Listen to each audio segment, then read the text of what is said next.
Bienvenue sur DMG TV, les histoires mystiques. Tu es nouveau sur la chaîne, n'oublie pas de t'abonner, de laisser un commentaire, de liker et de partager. Tu veux raconter une histoire, il y a un numéro à l'écran sur le plus 237 655 81 90 17. Envoie ton histoire et on va jouer ici sur Facebook, YouTube et TikTok. On poste plusieurs histoires tous les jours sur YouTube. La chaîne c'est DMG TV à partir de 12h00. Tous les jours, il y a 6 histoires diffusées sur YouTube, DMG TV à 12h00. Ce qu'on fait, c'est pour sensibiliser. Donc, s'il vous plaît, laissez toujours un like, laissez des commentaires. Tous ceux qui envoient les histoires ici viennent forcément lire les commentaires. Si vous avez une question à poser, un conseil à donner à chaque intervenant, faites-le en commentaire. Merci. Donc, on va écouter la première histoire. Bonjour ou bonsoir, selon le fuseau horaire, à DMG alias et à toute la communauté DMG. Quand on parle de mystique, les gens ont tendance à ne mettre en exergue que le mystique des sorciers, les mystiques graves, mais comme je le dis souvent, il y a le mystique positif, il y a également le mystique des yeux, le mystique de la bouche. Pourquoi je dis cela? Quand on est une personne mystique, soit qu'on est sorcier, malfaisant, ou qu'on soit un génie, dès lors qu'on est mystique, on a aussi les yeux mystiques, la bouche mystique, le mauvais œil et la bouche fourchue, la langue fourchue.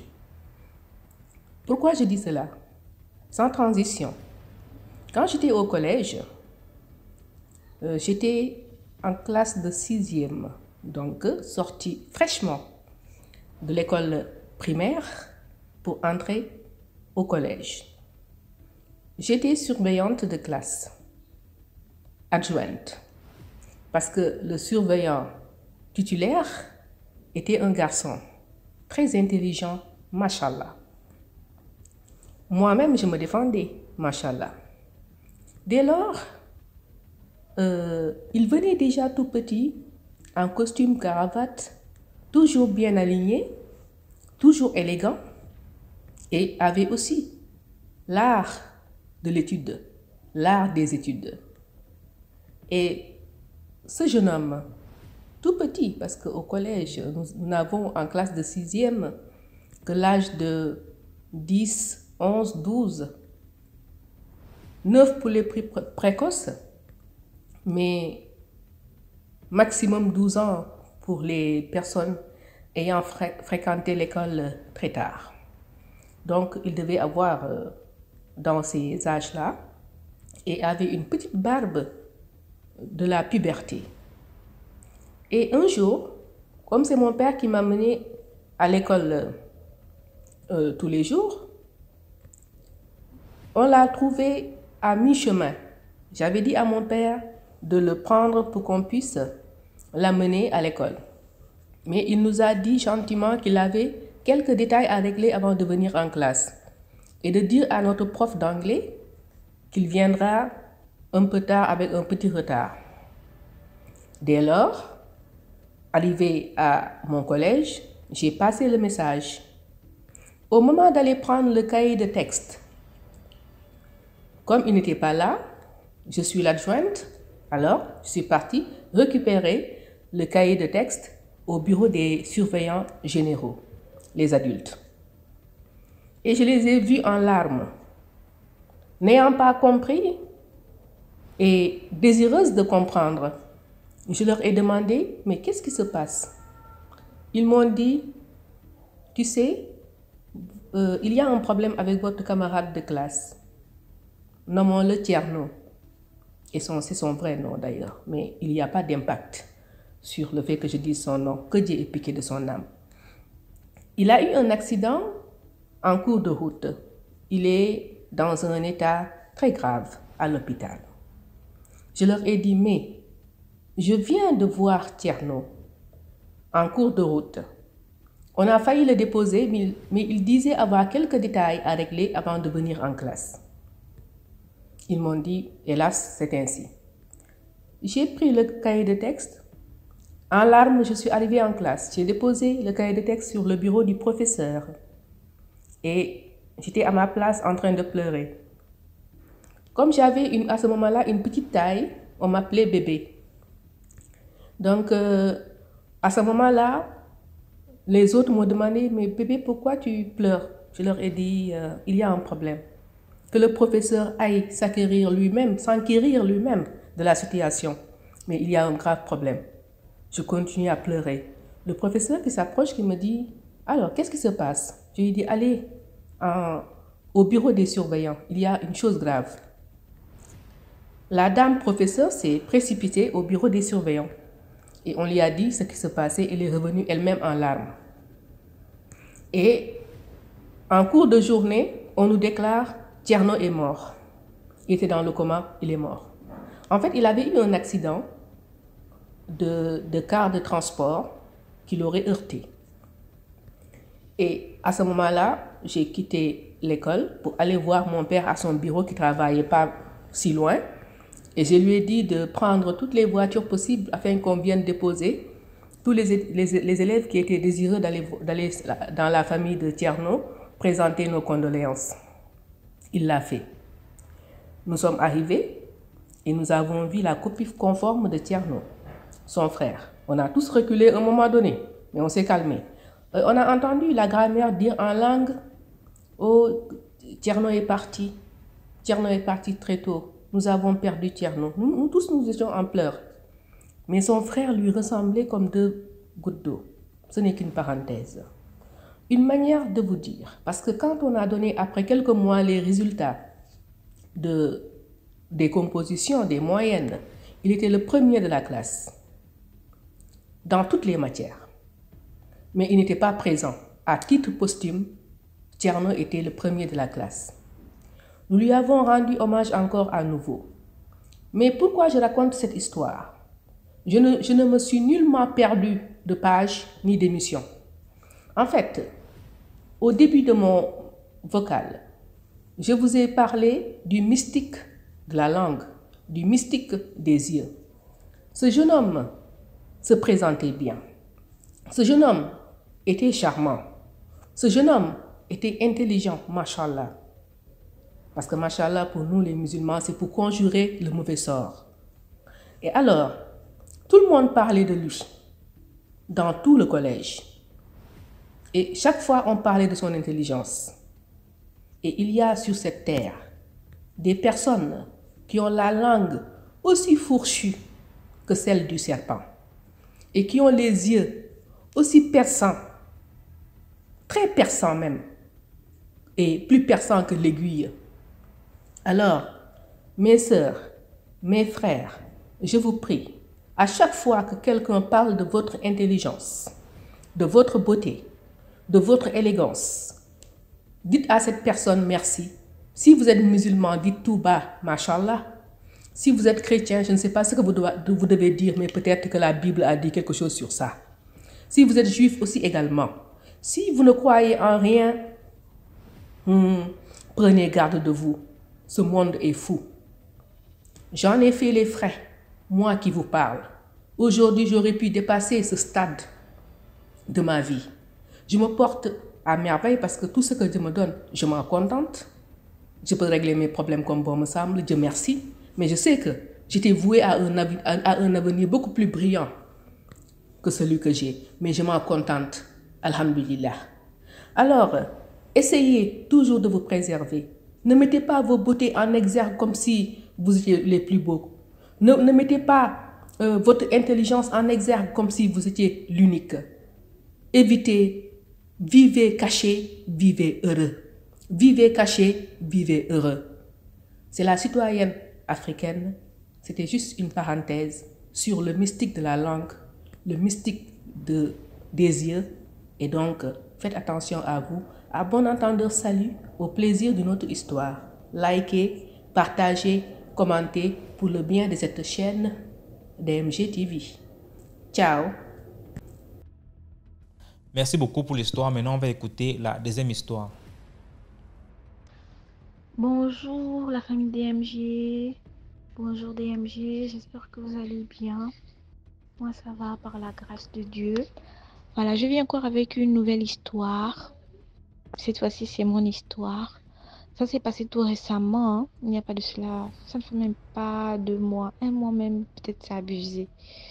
Voilà, donc j'ai vécu cette histoire-là pendant le décès de ma soeur aînée. J'ai perdu ma soeur aînée. Voilà, elle est décédée suite d'une maladie, d'une longue maladie. En tout cas, elle a mis du temps avec cette maladie. Elle a tellement souffert, vraiment souffert. Mais après, elle est décédée. Mais bref, c'est pas ça le sujet. Mais c'est vrai que ça concerne aussi le décès. Et le jour où on nous a annoncé son décès, vu que moi j'étais, oui que moi j'étais malade, vu que moi j'étais malade, euh, je n'étais pas allée le même jour. J'avais un début de palu, mais ça ne m'avait pas encore vraiment secoué. Donc, j'avais un début de palu. Je n'étais pas allée directement le même jour au lieu du décès. C'est vrai, ça m'avait fait du mal, j'avais pleuré, tout ça là, mais après, bon, c'était passé. Mais je suis plutôt allée le lendemain. Je suis plutôt allée le lendemain du décès. Lorsque j'y vais, j'étais partie avec ma mère et la grande sœur de ma mère. Déjà, j'étais quand même encore malade, je ne me sentais pas totalement en forme, mais je suis partie quand même. Vu que ma sœur aînée et moi, nous ne sommes pas une mère, nous sommes juste même père. Nous avons juste le même père. Donc, nous sommes allés chez sa maman. Arrivé là-bas, bon, comme ça se passe toujours dans les décès, ça pleurait de gauche à droite. Lorsque nous aussi nous sommes arrivés, voilà, on pleurait, tout ça là. Et à une certaine heure, il y a mes sœurs, d'autres sœurs que j'ai aussi, du même père, qui sont arrivées. Donc on était maintenant là, ça pleurait. Et après ma maman et ma tante ont dit qu'elles devaient déjà rentrer. Moi j'ai dit non, comme les autres sont venus, moi je vais rester, je vais rentrer, mais pas maintenant. Je rentrerai certainement le soir, mais pas maintenant. Après ils ont dit ok, elles sont parties. Moi je suis restée là avec mes sœurs. Mais comme j'étais malade et puis j'étais indisposée, j'avais la maladie des femmes là. Donc pendant que j'étais assise, j'ai pas fait attention, je me suis tachée. Donc j'ai demandé à la fille de ma sœur aînée qui est décédée de me prêter d'abord un vêtement, une robe. Elle m'a donné une robe, le temps de rincer la partie qui s'était salie et de la mettre à la corde, le temps qu'elle sèche. Donc j'étais là et tout, on était là avec mes sœurs, ça papotait, machin et tout et tout. Et lorsque l'heure arriva, il était peut-être 17 heures, hein, 17 heures comme ça. Bon, moi j'ai décidé de rentrer, que j'étais vraiment mal aussi. J'ai dit, moi je vais rentrer. Je suis allée, je me suis changée, j'ai remis ma robe, j'ai restitué à ma fille, parce que c'est ma fille, la robe. Et après, mes sœurs aussi qui étaient venues me trouver ont décidé aussi de rentrer. Bon, il y a certaines qui sont restées. Et après, nous sommes rentrés. Moi, en rentrant, tellement j'étais un peu mal en point. Je suis arrivée, j'ai pris ma douche, j'ai un peu mangé, j'ai bu mes médicaments, puis je suis allée m'allonger, mais pas dans la chambre dans laquelle je dors. Je suis allée dans la chambre de ma maman. Je m'allonge. Chose étrange, j'étais tellement fatiguée que j'essaie de m'assoupir un peu, mais je ressens quelqu'un qui rentre dans la chambre. En fait, dans ma tête, c'était une personne. Genre, peut-être ma soeur, peut-être aussi ma mère, ou je sais pas, mais quelqu'un. Je ressens quelqu'un qui rentre dans la chambre. La personne vient s'allonger à côté de moi parce que je ressens un affaissement au niveau du lit. Après, ça n'a pas beau tiquer dans ma tête. Je suis là, je ressens encore là. Non, après, j'ouvre les yeux, je regarde, il n'y a personne. Je vous assure, personne. La porte de la chambre est totalement fermée. Il n'y a personne. J'étais stupéfaite, étonnée en même temps. J'ai dit, Seigneur, ça c'est quoi? Après, j'ai commencé à dire au nom de Jésus. Au nom de Jésus, tout esprit impur, tout ça, je commençais à prier. Et moi, je me suis dit que c'est peut-être dans la chambre de ma mère qu'il y avait quelque chose qui n'allait pas. Et j'ai commencé à dire, non, il faut prier. Dans ta chambre, moi, j'ai dormi là-bas, j'ai ressenti quelque chose qui n'était pas bien. Mais à chaque fois que je marche, maintenant, je ressentais comme une présence. Comme si quelqu'un qui me suivait. Oh, je sentais que bah, ça adore, ça c'est quoi, c'est ça. Je commençais à me mettre en prière, en prière, en prière, en prière. Vraiment, je priais. Et je fais le songe où on veut me donner un mari. On me dit non, Livia. Oh, désolé, j'ai dit mon prénom. Bref, on me dit non, oui, tu dois avoir un mari et tout et tout. Voilà, tu dois prendre ce mari-là. Je vais taire le nom de la personne que j'ai vue dans le songe qui m'a dit que Livia, on va te donner le mari. Je vais taire le nom de cette personne. Parce que si je dis les personnes qui vont écouter l'histoire, même si je dis de qui, même si je ne donne pas son prénom, mais je dis par exemple, voilà, que c'est tel membre de ma famille, on saura. S'il y a des personnes qui écoutent DMG sauront de qui est-ce que je parle, parce que cette histoire ça a un peu fait du bruit au niveau de la famille et tout. Bon, du côté de mon père. Et après, la personne me dit, oui, je disais dans le sens, non, je ne veux pas, c'est pas mon mari, je ne le connais pas, je ne veux pas me marier. Pourquoi vous voulez me marier à un esprit? C'est ce que je disais dans le songe. Et on demandait à l'un de mes frères de m'attraper, que oui, attrape-la, mais j'ai pu m'échapper. Je me suis levée, j'ai dit, Seigneur, ça c'est quel rêve. Et ça a commencé dès l'instant où je suis allée au lycée. J'ai dit, Seigneur, ça c'est quoi? Je me suis mise à prier, et j'ai commencé un jeûne. Non, avant de commencer le jeûne encore, je fais encore le songe. Je fais le songe où on veut encore, la personne encore vient insister que non, je disais, je ne veux pas, je ne le connais pas, je ne veux pas. Je refusais catégoriquement. Et je priais. Et après, je fais encore le troisième songe où on veut organiser mes fiançailles avec cet homme-là. Et cette fois-ci, dans le songe, j'ai pu voir le visage de cet homme, mais il ne me dit absolument rien parce que je ne le connais pas. Mais j'ai vu son visage, je vous assure. J'ai vu le visage, mais je ne le connais pas. Et le pagne qu'on a fait sortir pour mes fiançailles, soi-disant les fiançailles, c'était un pagne terne, un pagne qui avait déjà perdu de la valeur, qui n'avait même plus vraiment la couleur, un pagne vraiment délabré. Quand je vois le pagne, c'est là où je dis jamais. Moi, je ne me fiance pas, je ne le connais pas. Je refuse cette alliance au nom de Jésus. Je refuse cette union au nom de Jésus. C'est là où je me suis réveillée, j'ai commencé à prier et j'ai fait trois jours de jeûne et prière. J'étais en train d'intercéder par rapport à ça. C'est à partir de là où je ne ressentais plus la présence, je ne ressentais plus rien. J'ai dit, Seigneur, mais ça, c'était quoi qu'on voulait me faire en fait? Donc, du fait que je sois allée là-bas et pour eux, ils ont trouvé une opportunité de me coller en esprit.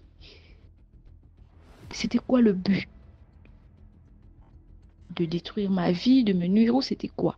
Et j'étais tellement en colère. J'ai parlé à mon frère que je voyais dans le songe parce que ça a lui qu'on me demandait de me poursuivre. Il me dit non, je ne connais pas. Moi, je ne sais pas si certainement ils ont utilisé mon visage. J'étais en colère, j'ai parlé à mon père, j'ai dit à mon père que je ne veux pas. Il faut m'arrêter ça. Arrêtez-moi ça. Moi, je suis allée au décès, c'était pour pleurer ma grande sœur.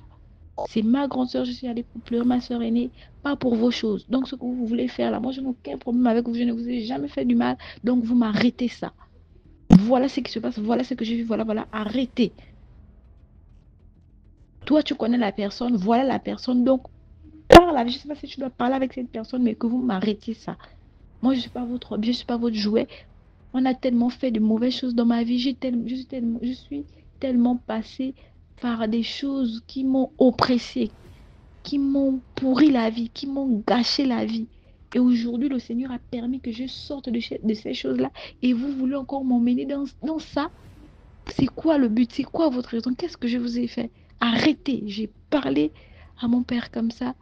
Et puis après, il disait, bon oui, c'est vrai, machin, la personne fait ça parce qu'elle veut se venger de moi. Comme ça, il me le dit comme ça, oui. En fait, il confirme ce que j'ai vu dans les songes, il confirme ce que je ressentais. Oui, la personne fait ça, c'est parce qu'elle veut se venger de moi. Donc pour lui, il savait, donc il a su que c'était vrai. Il n'a même pas boudé en disant que, oh non, mais qu'est-ce que tu me racontes? C'est certainement ton imagination. Non, il a confirmé. J'étais pas étonnée parce que ces choses-là ne m'étonnaient plus, mais j'étais quand même stupéfaite du fait qu'il ait carrément accepté. Et oui, c'est parce qu'elle veut se venger de moi, qu'elle fait ça, qu'elle t'a fait comme ça. Je sens que Seigneur. Dis en tout cas, moi, laissez-moi tranquille en fait. Laissez-moi tranquille. Moi, je suis partie pour pleurer ma grande sœur qui a souffert. C'est pas pour que vous puissiez aller me faire, je ne sais pas ce que vous avez voulu faire là. C'est pas avec moi. Et voilà, c'est un peu ça. Et puis bon, aujourd'hui ça va, je ressens plus ça. Et puis voilà. Mais tout de même, je reste toujours en prière. Voilà. Je reste toujours en prière et tout ça là. C'est un peu ça. C'est vrai, c'est triste. C'est triste. C'est quelque chose vraiment qui m'attriste parce que moi, je me dis que voilà, nous sommes là, nous sommes parents. On s'aime, soi-disant, mais pendant qu'il y a d'autres qui complotent ce genre de choses derrière pour nuire à vos vies. Parce qu'un mari de nuit, ça détruit la vie. Un esprit, ça détruit la vie.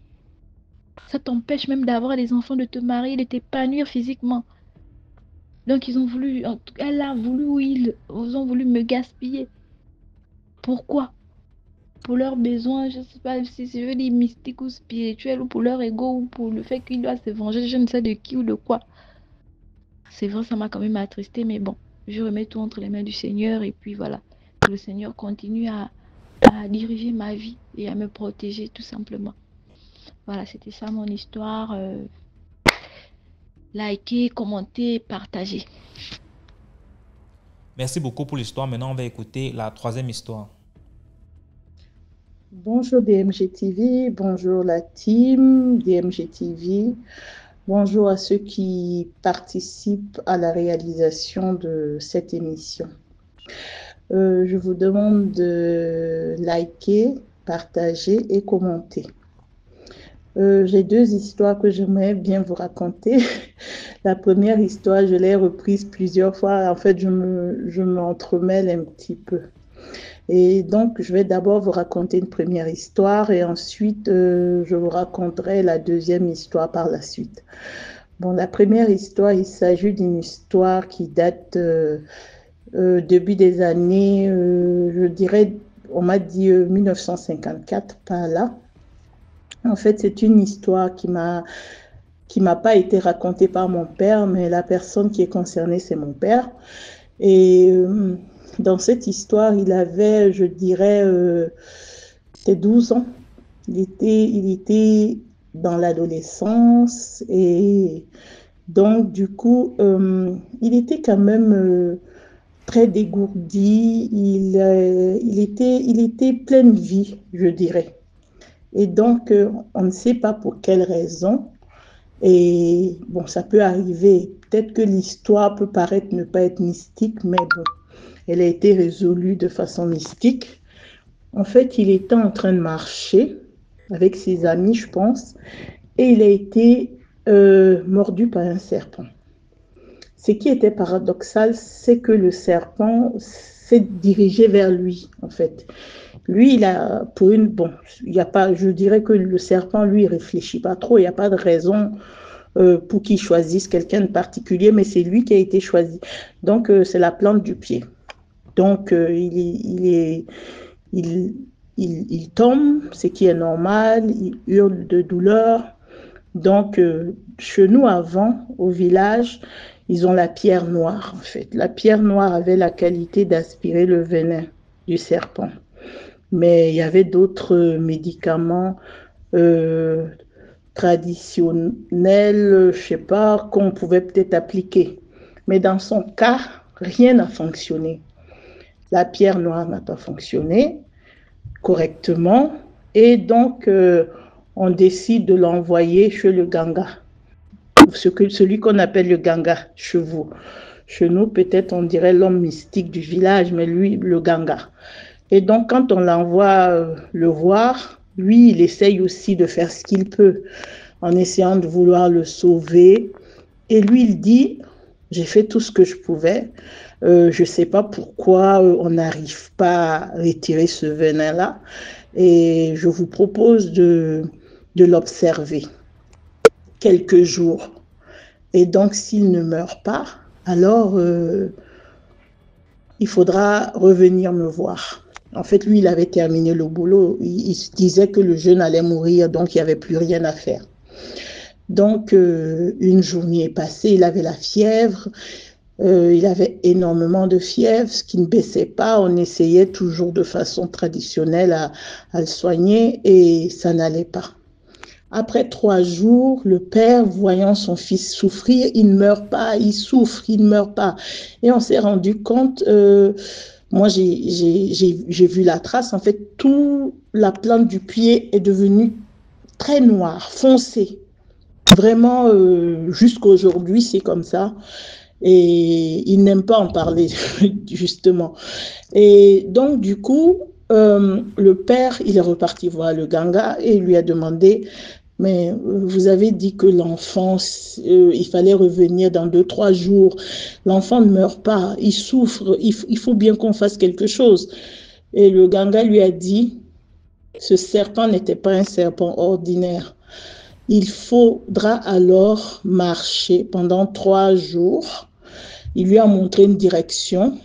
Il faudra marcher. Et vous pouvez prendre, chez nous, c'est soit le cheval, soit l'âne. Hein.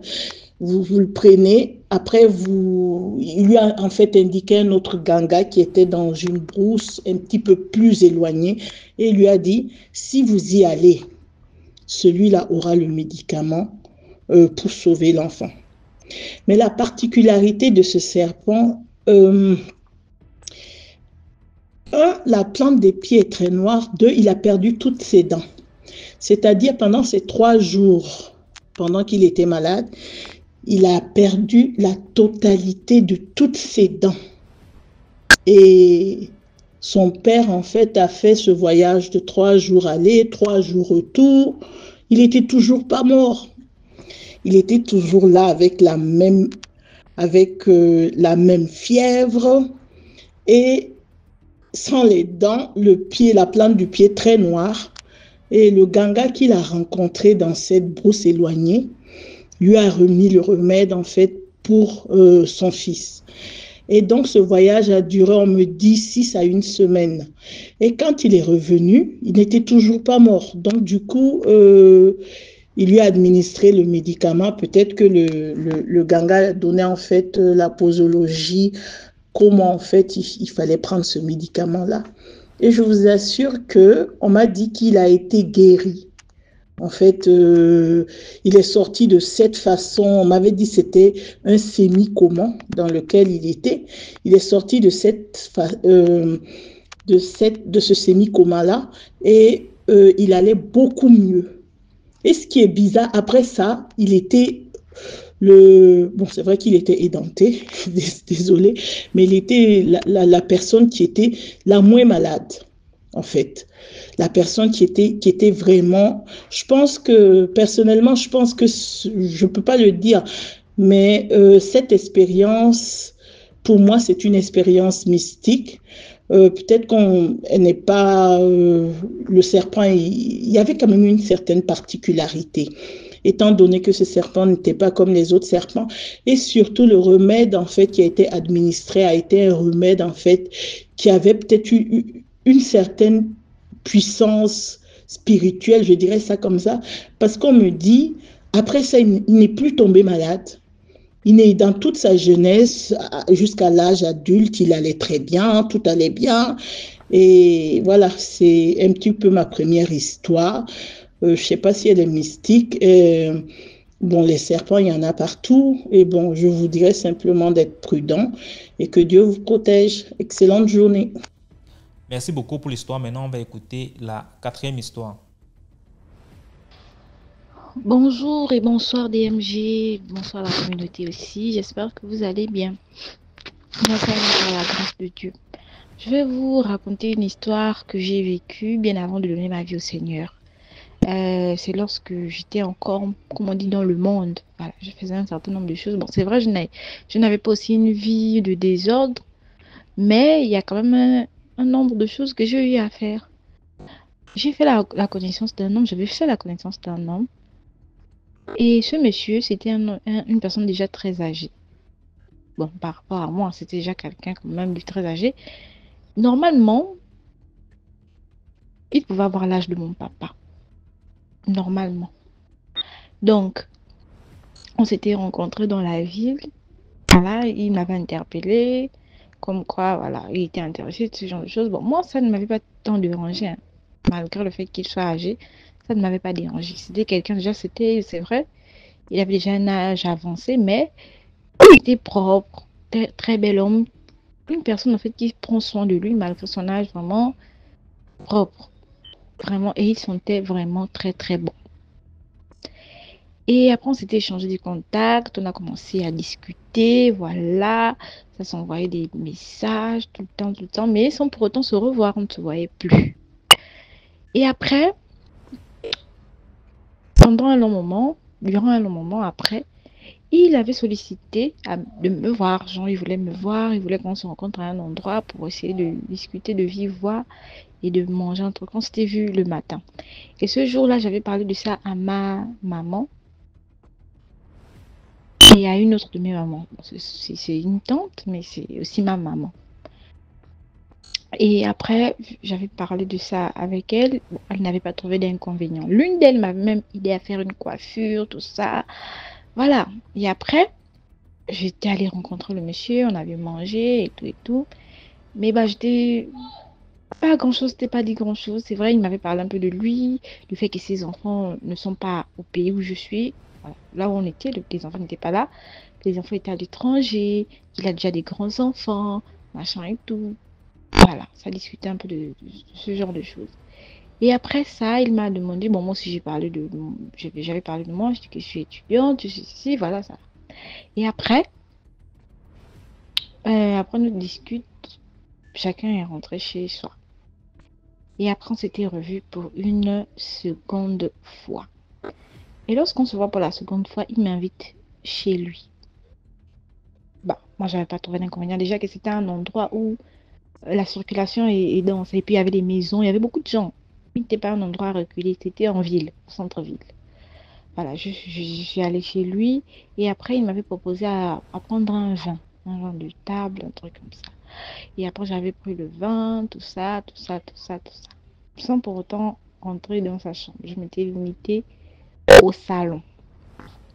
Et après il m'avait dit non, il va à un séminaire et il aimerait qu'on y aille. Je dis, ah, moi, je ne suis pas vêtue pour l'occasion, je suis habillée simplement. Donc, il a dit, ah, non, il n'y a pas de souci, allons, on va juste à un séminaire, on mange, après, on revient. Même si tu n'es pas, c'est pas grave. Ok, nous sommes allés, mais il n'y avait que des hommes, vraiment que des hommes. À part la cuisinière qui était une femme, celle qui faisait le service, ben, elle n'était pas la seule femme, il y avait deux ou trois femmes qui étaient du service. Les autres, c'était des hommes. Même ceux qui mangeaient étaient des hommes. Et j'étais apparemment la seule fille et la seule jeune fille. J'étais jeune. Vraiment très, très, très jeune. Parce que c'était des personnes âgées qui étaient là-bas. Quand je parle d'âgées, j'en ai pas. Voilà. Donc, on mangeait. Voilà, je pense que je me rappelle bien que ce jour, on avait mangé du poisson. On était là à manger et tout et tout. Voilà. Et après, on discutait tout en mangeant. Et après, il a dit non, bon, voilà, on a terminé, on va retourner. On a fini de manger, nous sommes retournés. Il m'a encore donné ce vin-là. J'ai bu, mais pas beaucoup. Comme moi, je suis pas. Mon organisme ne passe pas vraiment avec l'alcool. J'avais pas pris grand-chose. Donc, ça discutait encore, ça discutait, ça discutait. Et après, il a commencé avec ses attouchements. Bah, moi, j'avais refusé parce que c'était la deuxième fois qu'on se voyait. Après ça, je suis rentrée chez moi. Troisième fois encore, il m'a invité chez lui. Je suis partie là. Cette fois-ci, on avait mangé là. Sur place, il avait commandé de la nourriture, on avait mangé. Puis, il voulait encore commencer à faire ces choses. Bah, là encore, j'avais refusé. Et je pense que c'était la quatrième fois, hein, ou la cinquième fois, je me rappelle plus trop, parce qu'une fois, il m'avait encore invité. Mais là, cette fois-ci, j'étais partie avec ma soeur. On allait avec ma soeur. On avait mangé, on était allé à un endroit, on faisait le cochon braisé. On a mangé tout ça. Après, il m'avait proposé d'aller chez lui. J'ai dit non, il se fait tard, moi je vais rentrer à la maison, je peux pas, elle ne peut pas rentrer seule. Et là, j'étais rentrée à la maison. Après, je pense que c'était une autre fois encore, j'étais allée chez lui. Et c'est là où il avait voulu faire les choses. Bon. Cette fois-ci, j'avais dit, bon, j'avais quand même déjà fait un bon bout de temps avec lui. Je venais chez lui, mais rien ne se passait. J'ai dit, bon, cette fois-ci, on va d'abord essayer, voir ce que ça va donner. On avait commencé à faire les choses, commencé à se toucher et tout ça, mais le monsieur ne répondait pas. Et pourtant, c'était lui qui était très excité de faire la chose, c'était lui qui était vraiment... Mais franchement, Bon, déjà, moi, je ne ressentais rien. Je ne voulais même pas le faire parce que c'était quelqu'un déjà âgé. Euh, c'est une personne, c'est vrai, il s'occupait bien de moi, il me donnait bien de l'argent pour ça, c'était vrai. Mais je ne me voyais pas aller plus loin avec lui, aller genre jusqu'à coucher avec lui. Désolée pour le terme. Mais je ne me voyais pas coucher avec lui. Et lorsqu'il me touchait même ça, je faisais semblant de faire un genre comme si j'étais intéressée pendant que c'est pas ça. J'étais pas intéressée du tout. Pourtant, c'était un très bel homme, un homme vraiment très propre, mais rien. Mais le monsieur, il est là, moi je fais genre semblant. Je suis là, je fais semblant. Le monsieur me touche, tout ça. Mais lui, ça ne répond pas. La chose, il fait tout son possible, et machin. Il me dit, mais moi, j'essaie de toucher, faire les choses. Rien. Le papa, ça ne s'élève pas. Et on a peut-être fait 1 heure de temps. J'étais fatiguée. Ah, pardon. Depuis là, après, il me dit, non, tu as quoi? Je dis, ah, mais je n'ai rien. Et pourtant, je suis là, je fais même, je te touche, machin. Il dit, tu es sûr? Je dis, ah, mais tu n'as pas envie. Je dis, comment ça, je n'ai pas envie? Apparemment, c'est toi qui n'as pas envie. C'est toi, la chose ne veut pas s'élever. Moi, je fais de mon mieux, je te touche, je te fais, mais il n'y a rien. Après, il dit, ah, ou bien toi, tu ne veux pas. Je dis, comment ça? C'est toi qui ne veux pas. Après, il dit, bon, c'est bon, laissons tomber, laissons tomber. Il s'est un peu fâché. Ah, c'est bon, laissons tomber, laissons tomber. Remets tes vêtements, je vais te raccompagner. Ah, ok. Moi, ça ne me dérangeait pas. Là, j'étais contente, je ne voulais rien faire avec lui. J'ai porté mes vêtements, je me suis habillée, tout ça. Il m'a raccompagnée, j'ai pris mon taxi, je suis rentrée. Et après, dans la nuit, je fais le songe où je rentre dans sa maison. Et en rentrant dans sa maison, j'arrive dans sa chambre. Dans le songe, c'était textuellement comme dans sa maison. Rien n'avait changé. Le salon était pareil, la chambre identique, tout ça. Je rentre dans sa maison, je rentre dans sa chambre. Et après, il y a comme une voix qui me disait, va derrière l'armoire à linge. Il y avait genre les armoires incorporées au mur là. Mais entre la porte et l'armoire, il y avait genre comme un petit couloir. Donc, la voix me disait, va vers le couloir qui est entre la porte et l'armoire. Et lorsque j'y vais, je regarde à même le sol, je vois un canari avec les gris-gris dedans, les choses comme les ngangas, les fils attachés, les œufs, la poudre rouge, la poudre noire, vraiment des choses bizarres, des bracelets vraiment rouges, noirs. En fait, il y avait beaucoup de choses vraiment, je ne sais pas, c'est le crâne, je ne sais pas c'est qui, je ne sais pas c'était une personne de quoi, j'étais effrayée. Après, je suis rapidement sortie et le songe s'est coupé. Le matin, il m'appelle, il me dit, ce que tu as fait là, ne refais plus jamais ça.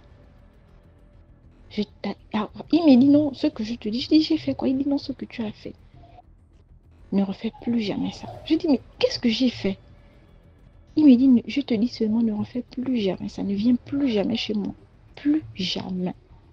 Il a coupé, il m'a bloqué partout parce qu'on était même amis sur Facebook. Il m'a bloqué de partout jusqu'à aujourd'hui. Il ne m'a plus au grand jamais contacté. Mais je l'avais aperçu une fois au centre-ville, je l'avais aperçu. Mais je ne m'étais pas arrêtée, je ne l'avais pas non plus interpellé. Et j'ai vu que c'était le Seigneur qui me prévenait en fait. Si ce jour-là, il aurait couché avec moi, qu'est-ce qui se serait passé? S'il y avait des, je sais pas, qu'est-ce qui se serait passé ce jour? C'est un peu ça mon histoire. Les longs yeux là, il faut éviter. Moi, à cette époque-là, je n'avais pas encore Jésus. Donc, je faisais un peu des choses sans pourtant réfléchir. Et mes mamans aussi, elles ne me conseillaient pas vraiment. Je n'ai pas dit qu'elles ne sont pas des bonnes conseillères, non, mais sur ce point, quand même, elles n'avaient pas été très sages. Elles m'avaient peur de me dire, ah, mais malgré le fait que je leur avais dit que le monsieur est plus âgé, bon, elles n'avaient pas trop trouvé d'inconvénient à cela. Donc, peut-être si elles auraient vraiment prêté attention à ce que je disais, que non, mais le monsieur est âgé, le monsieur est comme ça, peut-être qu'elles auraient un peu plus. Mais bon, bref, c'est pour dire que il y a des choses que nous devons éviter dans la vie. C'est vrai, il y a des messieurs qu'on peut rencontrer, des messieurs bien, qui ne sont pas forcément dans des mauvaises choses. Mais lorsque le Seigneur nous parle, mieux enlever le corps. Ce qui est bien, c'est que c'est lui-même.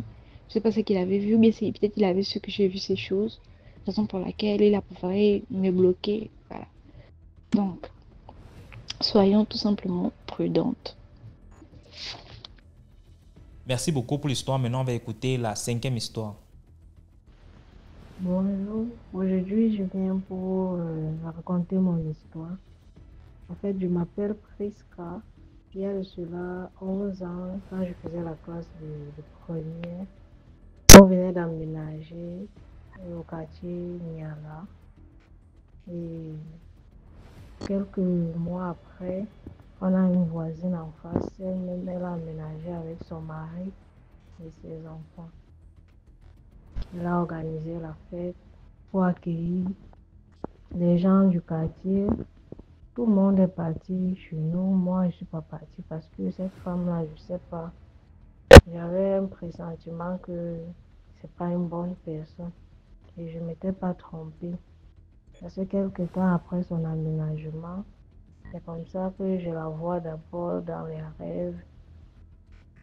Comment elle vient me demander si j'aime, je ne me rappelle plus trop quelle nourriture.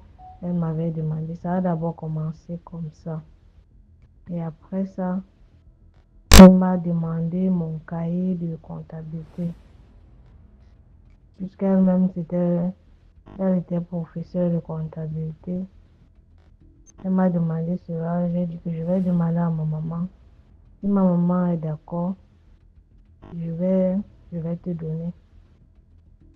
Quand je demande à ma mère me dit que oui, il faut lui donner. Je lui ai dit que moi, je ne sais pas, mais cette femme-là, quand moi je la regarde, elle me donne la chair de peau. J'ai l'impression que c'est une mauvaise personne. Le jour qu'elle est venue, je lui ai remis mon cahier de comptabilité. Elle a fait quelques jours après. Elle a marqué certaines choses en crayon. Et nous étions encore les vacances de 2014. La rentrée a commencé quelques temps après. Et c'est comme ça que c'était au mois d'octobre. J'étais assise derrière chez nous. J'étais en train de laver les assiettes. Il y a un margouillat qui est quitté sur le mur. C'est tombé sur ma tête. Ça a commencé à serrer mes cheveux. Jusqu'à ce que je secoue la tête, ça ne tombe pas. J'étais obligée de taper avec ma main. Et c'est comme ça que c'est tombé dans l'eau que je rinçais les assiettes. J'ai donc tué le margouillage, j'ai jeté. La même nuit là, c'est comme ça que les maux de tête ont commencé progressivement, jusqu'à ce que je commence à faire des hôpitaux, des soeurs. On a fait le scanner, le EEG, on n'a rien vu. Mais j'avais toujours mal à la tête. Je forçais, je partais à l'école, j'avais toujours une bouteille d'eau à côté de moi parce que j'avais tellement de maux de tête. J'étais toujours en train de verser de l'eau sur ma tête. La maladie a avancé. Je pense que c'est au mois d'avril. Au mois d'avril 2015, c'est un collègue à ma mère, puisque ma maman, elle est voyante. C'est son collègue qui déduit que ce que j'ai comme maladie, là, c'est mystique. C'est pour ça on ne voit pas ça à l'hôpital. C'est comme ça qu'il fait la consultation, il programme. On a, on a travaillé sur moi et quand on travaille sur moi comme ça, le blindage qu'il a fait sur moi, ma cuisse gauche, je ne vais jamais oublier ça. Le sang était noir de ce côté quand il m'a blindé. La couleur c'était noir et ça coulait comme si bon, je saignais, mais je ne m'étais pas gagné. Le sang ne faisait que couler. Quand il m'a travaillé comme ça, j'étais fatiguée. C'est comme ça donc, il m'a mis sur traitement, j'ai bu les remèdes parce que je tiens à préciser qu'en même temps, j'avais mal à la tête comme ça, même le ventre me faisait tellement mal à un point où vraiment, quand je voyais mes règles, c'était comme si on était en train de me charcuter le bas ventre. Voilà, Quand il me suit secrètement, il me donne des remèdes à aspirer, j'aspire, ça me fait éternuer. C'est comme ça que le mal a calmé jusqu'à ce que j'ai pu composer le probatoire et j'ai eu mon probatoire. La même voisine là, quand elle apprend que j'ai eu le probatoire, elle dit qu'elle n'est pas sûre. Elle a pris les renseignements jusqu'à ce elle a su mon nom, elle a payé le transport, aller et retour, puisque je fréquentais au lycée technique de Milan Douala de Passy. Elle est partie regarder mon nom jusqu'à ce que c'est comme ça que après elle revient et dit encore aux gens du quartier que c'est vrai, elle a passé, je suis allée regarder son nom. Cette femme-là, jusqu'à nos jours, vraiment, elle m'a toujours détestée comme ça pour rien. Tout le temps, je la voyais toujours dans les rêves, comment elle vient caresser ma tête. Et le jour qu'elle vient comme ça toucher ma tête, les maux de tête vont commencer à me faire mal. Parce que la sorcellerie, vraiment, c'est avec cette femme-là que j'ai commencé à croire que les choses comme ça existent. Parce que moi, avant, je ne croyais pas à ça. Et jusqu'à présent, elle est toujours au quartier là-bas. Et elle fait que nuire les enfants déjà. Beaucoup de parents ont enlevé leurs enfants toujours à cause des trucs. Elle déroute les enfants.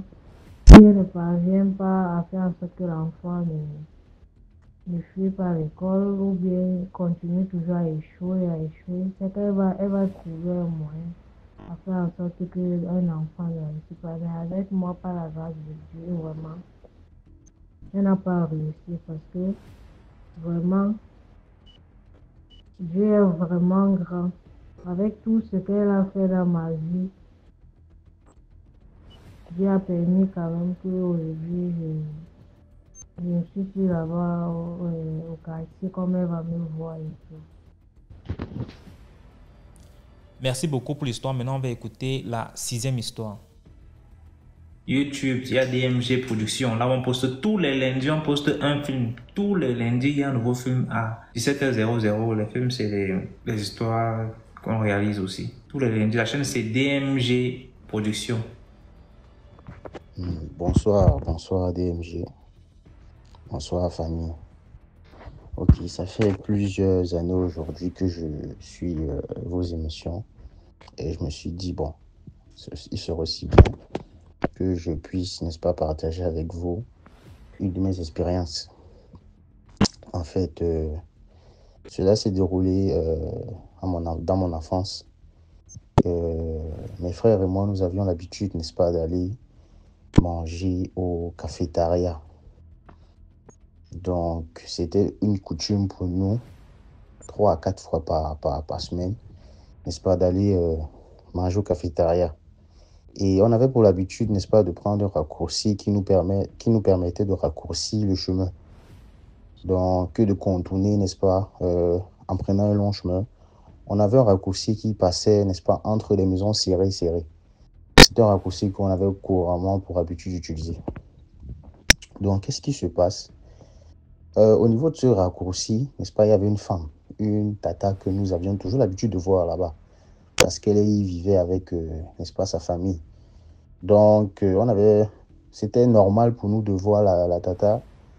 Donc, je me rappelle, un soir, aux environs de 19h, 20h, mes frères et moi, donc, nous avons décidé d'aller manger. J'étais très petit.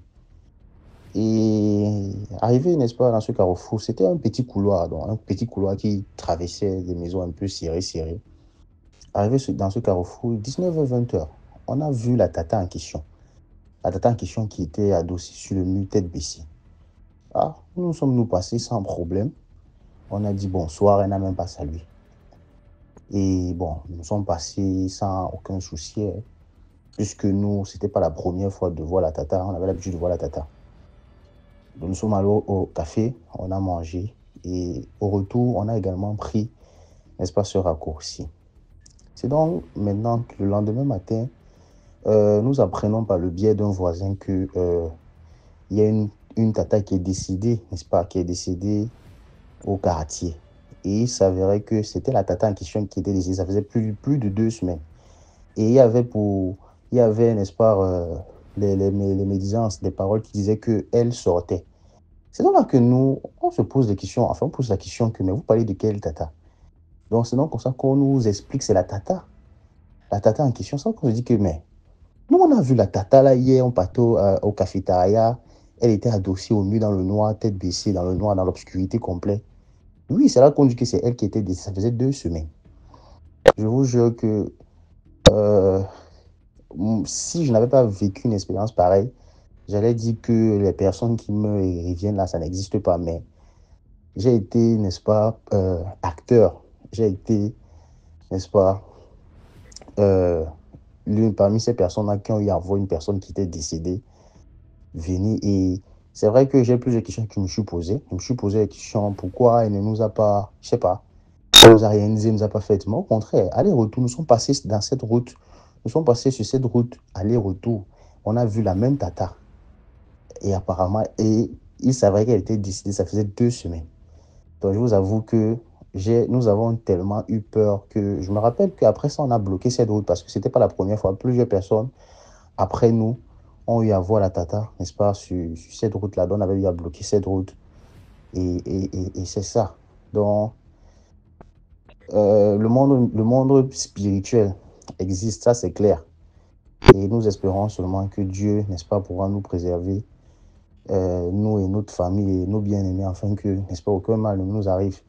Mais il faudrait également que nous soyons conscients que ce monde spirituel existe.